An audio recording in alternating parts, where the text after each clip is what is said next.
NBC News reports that President Trump approved airstrikes on Iran, but he backed away at the last minute.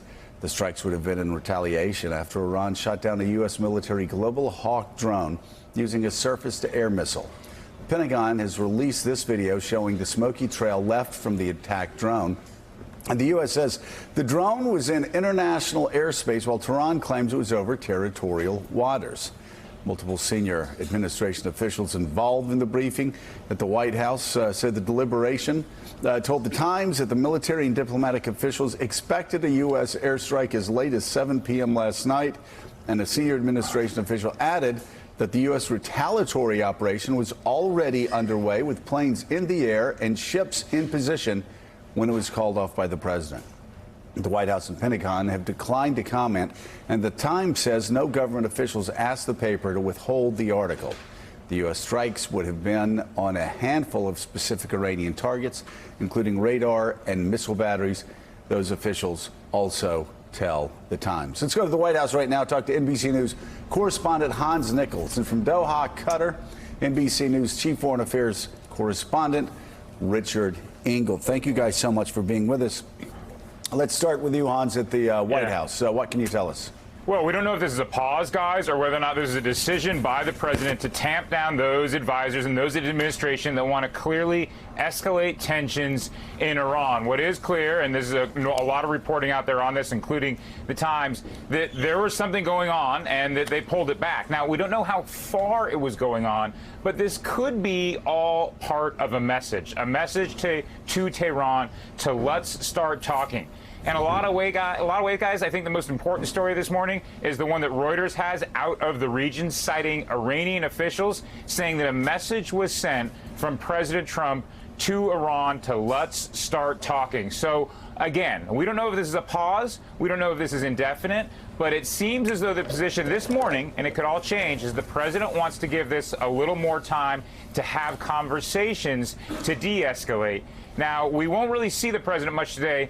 He will be talking later on at 5:30, or he will be appearing at 5:30. He's got the congressional picnic here, so we'll see whether or not there's anything that's added to his schedule and what sort of diplomatic calls are being made to maybe ensure that this is a broader coalition if something does happen. Guys. The report. Thank you so much, Hans. Greatly appreciated. The reports, of course, that we're hearing is that during those deliberations, you actually had Pompeo, Haspel, and of course Bolton supporting the attacks, and they were moving. Richard Engel, they were underway until such time as the president called them off. What can you tell us, though, about the message sent by the president to Iran that he wants to sit down and talk and de-escalate?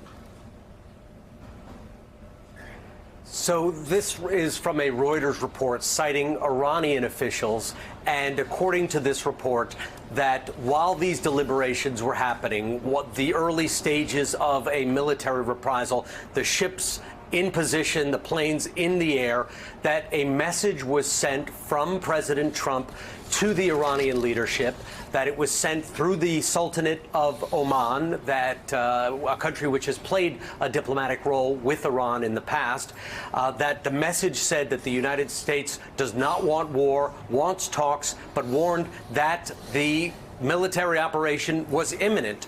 Apparently, the Iranians did write back saying that they would pass on this message to the supreme leader, but according to the Iranians, added that the supreme leader of Iran, the Ayatollah, has expressed his opposition to having talks with President Trump in the past, but they said they'd pass on the message. So a lot of reporting emerging overnight that an operation was underway, that it was called back, that there was this last-minute shuttle diplomacy, that the Iranians said they would pass on a message, but added the caveat that the supreme leader has expressed his reluctance in the past. In fact, the supreme leader of Iran, the Ayatollah Khamenei, said that in his opinion, President Trump was not worthy of engaging with directly in talks. All right. Thank you so much, Richard Engel in Doha. We greatly appreciate it. Jonathan Lemire, what can you tell us about your reporting from the White House? Yeah, it's further along those lines. I mean, yesterday we saw the president address reporters sitting next to the Prime Minister of Canada about what happened, about the strike that took down the American drone. And he seemed to be telegraphing repeatedly that he thought this was a mistake. And at first, the interpretation was that Iran shouldn't have done this. But the more he spoke, it was clear he had just come out of a briefing. It was clear that he was trying to send a signal that he believed this was shot down in error, that it was not authorized by Tehran, that this was perhaps a military, some sort of general who made a mistake. Loose and stupid is the phrase, of course, he used.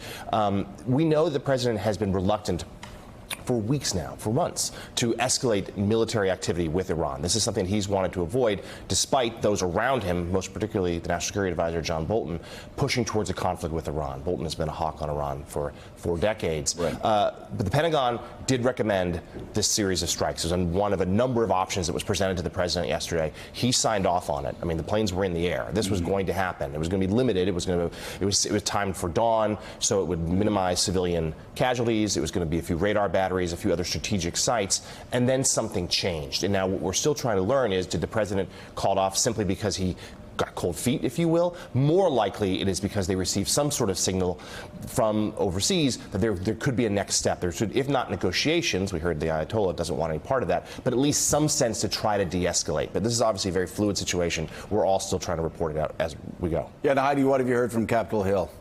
Right. So, of course, only Congress can approve going to war under our Constitution, Joe. But here's the problem. The president can willfully do limited strikes without any approval from Congress. And we know that we have a history of getting drawn into conflicts based on those little, limited strikes escalating out of control. So here we see a split between the Republicans and the Democrats, with the Republican leadership like McCarthy and Senate Majority Leader Mitch McConnell saying that the president has the authority if he needs it. He already has the authority, and that there needs to be some kind of a quote-unquote measured strike. From the Democrats, you see much more tones of caution from Leader Pelosi, from Senator Chuck Schumer, saying this is exactly how a nation can bumble into a war. That if we learned anything from the Iraq War, it is that we need to have a robust debate in Congress before the president takes any kind of military action, that 2001 authorization for military force is way out of date and does not apply in this situation. But, Joe, I definitely do not see much of a divide here within the Republican conference, at least right now. We know in the past, Republicans like Senator Rand Paul have spoken out against the president acting without the approval of Congress. But right now, they seem to be pretty unified to just defer to Trump. Yeah. So, John Heilman, it is fascinating. Donald Trump has always talked tough on the campaign trail. And I remember we were trying to sort through it during the campaign trail, where he was an anti-interventionist, yet he was talking about destroying ISIS, going after Iran. There was an inconsistency, but here we are 2.5 years into his presidency, and it's a pretty good bet that his default position is to not go in, to not intervene, to not have military strikes. That's been one of the few, along with being a protectionist on trade, being a non-interventionist is something also that has been fairly consistent. He thinks the American people have been led by presidents who are suckers who fight everybody else's war, and we may have seen that again last night. Yeah, I mean, I think you have two contradictory impulses that we're always disentangling with him on foreign policy. One of them is that the isolationist / non-interventionist Trump on one side, and then the I must look tough always. I must not be embarrassed. I can't lose face. I have to be seen as strong, as assertive on the other side.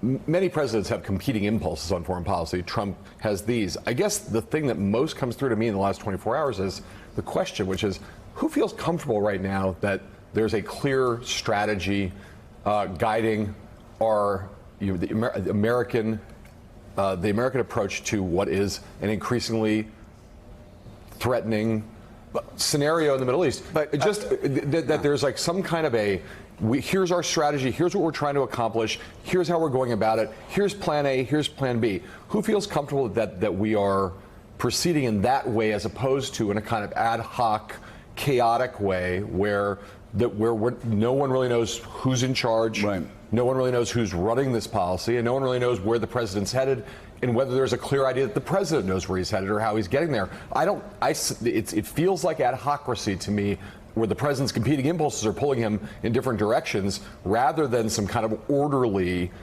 procession to try to pursue a clear objective. But Gene Robinson, let me pull you in here. I actually do think that a very definite trend is emerging.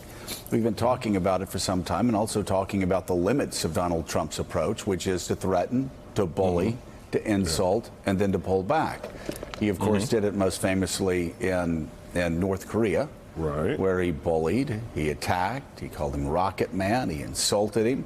And now he's been apologizing for missile tests and other acts that any other president would have criticized. And that was what we've been asking here about Iran. This is a president who loves to insult, he loves to bully, he loves to threaten.